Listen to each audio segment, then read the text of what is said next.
Nah, itu untuk misalnya rapid test atau PCR itu harganya berapa tuh?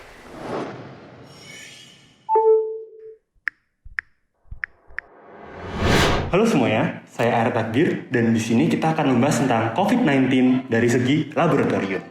Nah, di sini kita nggak sendiri nih, kita bersama seorang dokter dari RSUD Sleman. Silahkan dok. Halo semuanya, saya Dwi Aryani, saya dokter spesialis patologi klinik di RSUD Sleman. Baik dok, nah ini kan dokter seorang patologi klinik ya dok? Betul. Nah sebenarnya patologi klinik itu gimana dok? Patologi klinik itu salah satu spesialisasi di kedokteran di mana kami bertugas sebagai penanggung jawab laboratorium yang memastikan hasil-hasil yang keluar laboratorium itu adalah benar. Kalau seorang spesialis patologi klinik ini dalam pandemi gini kerjanya bagaimana dok? Selama pandemi COVID ini, jadi kami dan tim laboratorium itu bertugas dari mulai pengambilan spesimennya. Spesimen yang dilakukan di sini untuk COVID-19 ini adalah pengambilan swab. Swab itu adalah apus, mengambil spesimen baik itu dari hidung, sebenarnya nasofaring ya istilahnya di medis, kemudian dari tenggorokan. Terus dari hasil spesimen itu nanti kita akan kemas baik-baik supaya nanti menghasilkan hasil yang sesuai dengan kondisi pasien yang sebenarnya, seperti itu. Berarti bisa disimpulkan juga kayak berkecimpung juga dalam pengambilan rapid test, PCR juga gitu ya dok? Iya, betul. Baik dok. Sebelumnya mungkin kita akan membahas lebih dalam tentang rapid test dulu mungkin dok. Nah itu sebenarnya rapid test itu bagaimana sih dok? Rapid test itu artinya sebenarnya kalau rapid itu artinya cepat ya. Jadi yang dimaksud rapid test itu adalah tes yang cepat. Tes yang cepat dan yang saat ini ada di ketahui semuanya, rapid test itu adalah mendeteksi adanya antibodi. Sebenarnya rapid test itu macam-macam. Ada rapid test antigen, ada rapid test antibodi. Tapi yang kita ketahui saat ini yang banyak dilakukan itu adalah rapid test antibodi. Ya. Oke.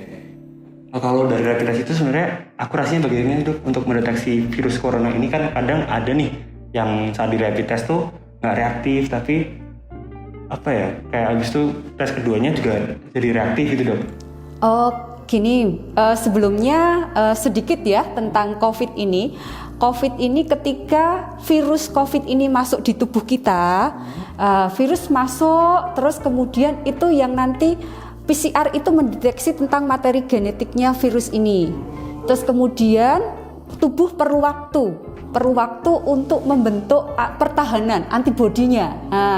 Nah, rapid ini adalah rapid yang memeriksa, tadi saya jelaskan itu adalah memeriksa antibodinya.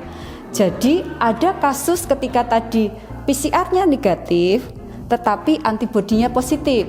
Bisa jadi ketika periksa itu pada rentang waktu yang sudah berbeda. Jadi virus masuk terus kemudian sampai terbentuk antibodi itu memerlukan waktu sekitar 14 harian. Jadi antara ada yang bilang 10, ada yang bilang 14 hari. Jadi rentangnya lebih dari 1 minggu.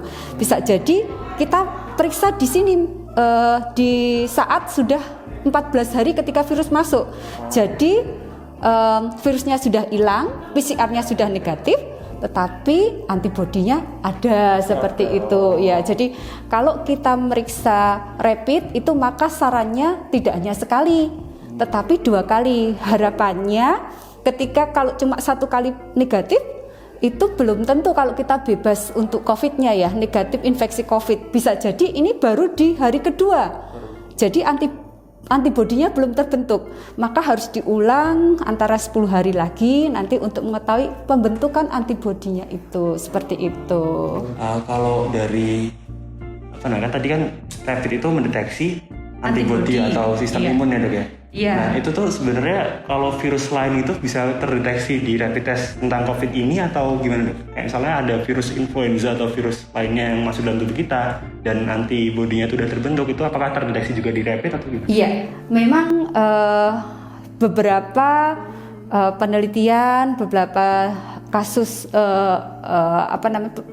kasus itu juga ditemukan bahwa rapid test antibody ini bisa cross reaksi, terjadi reaksi silang antara beberapa virus yang pernah dilaporkan. Itu adalah demam berdarah pun bisa, flu bisa, kemudian virus-virus dari golongan corona yang lain itu bisa menyebabkan cross reaksi dari rapid test antibody ini. Jadi ada kemungkinan memang positifnya itu kalau seperti itu, kalau cross reaksi namanya dia positif palsu. Iya, jadi tetap dasar diagnosisnya harus menggunakan memang PCR. Iya, betul. Nah ini dok, kalau sekarang kan mungkin ada nih orang yang misalnya aku pengen tahu deh, aku tuh benar terdampak atau enggak. Nah itu misalnya untuk tes mandiri gitu bisa nggak dok di RSUD Sleman ini? Kalau di RSUD Sleman untuk tes mandiri kita sudah melayani. Baik itu untuk PCR ataupun untuk rapid test, kita semuanya bisa melayani, gitu. Nah, itu untuk misalnya rapid test atau PCR itu harganya berapa tuh? Kalau untuk PCR itu harganya 1.850.000 kalau di RSUD Sleman ya ini ya. Terus kemudian kalau untuk rapid test sekali periksa itu 300.000. 300.000. Iya. Oke. Nah, ini kan kita udah mulai masuk ke yang namanya new normal nih dok. Iya. Nah mungkin kalau dari pandangan dokter sendiri atau mungkin ada pesan-pesan untuk para penonton juga dok. Oke. Ya memang saat ini kita sudah digembor-gemborkan untuk new normal gitu ya. Memang kita harus memulai suatu tatanan hidup yang baru itu ya, normal dengan tatanan yang baru itu ya. Di mana dengan new normal ini, tetapi kita melihat juga laporan setiap sore itu kasus yang ada di Indonesia itu masih tinggi.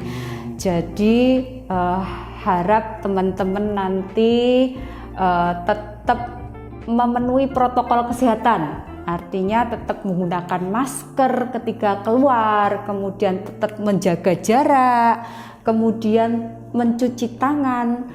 Jadi protokol-protokol kesehatan yang sudah pemerintah tetapkan itu harus dipenuhi supaya apa? Supaya kasus COVID-19 yang ada di Sleman khususnya dan di Indonesia pada umumnya itu tidak meningkat, karena bagaimanapun juga kita harus memulai suatu kehidupan yang tadi disebut new normal tadi, suatu kehidupan tatanan baru seperti itu. Nah, terima kasih banyak dok untuk semua ilmunya pada kesempatan kali ini, dan juga terima kasih banyak udah menyempatkan waktunya untuk hadir di sini juga. Nah ini buat teman-teman semua, jangan lupa untuk tetap mengikuti protokol kesehatan, stay safe, stay healthy, and see you in the next video.